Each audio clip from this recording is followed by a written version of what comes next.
Well, good evening and welcome to Channel 4 News at 6. Lawmakers are pushing for big changes in how the state judges its judges. Right now, there's what's called the Court of the Judiciary. It hears every complaint lodged against someone on the bench, but there's a very real possibility that court could be thrown out. Channel 4's Dennis Ferrier is here with a story you won't see anywhere else. Criticism of how judges are punished has been raging through the state of Tennessee. A laundry list of judicial misconduct many people say remains largely unpunished. Tonight, the chairman of that committee that oversees judicial matters says it's time to start over. Senator May Beavers has been listening to complaints about judges for 10 years. We've heard issues from across the state about judges that should have recused themselves from cases. We have cases where judges have committed felonies. They're just allowed to resign and they're never prosecuted, so that puts them in a special class of their own.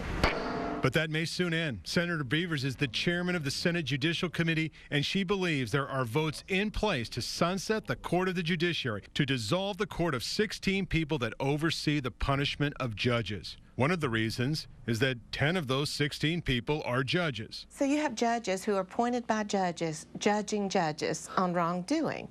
And there's just something incestuous about that at the very beginning. Presiding Judge Chris Graft out of Memphis says that's not a problem, that good judges resent bad judges. As a judge, I have absolutely no interest in having a bad judge on the judiciary. It's just going to make me look bad. The judges want to get rid of these bad judges.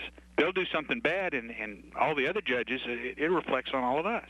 Judge Kraft believes the Court of Judiciary is doing a good job. But since so many of the judges' reprimands are private, it's hard to really know how many judges are getting in trouble and why. Janice Johnson said she took up this issue when her life was ruined by a Williamson County judge. The citizens of Tennessee have been abused. These judges have absolutely no oversight. In my case, my judge, the lawyer said, "Judge, the law says this." And my judge said, "I decide the law." And I went, "You know what? You do.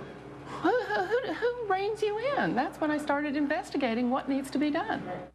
As early as July the 1st, you could have nothing, nobody that punishes judges. And then you could have reform with new members and new rules. Will it happen? Maybe, maybe not, but it has never been more possible in the past 33 years.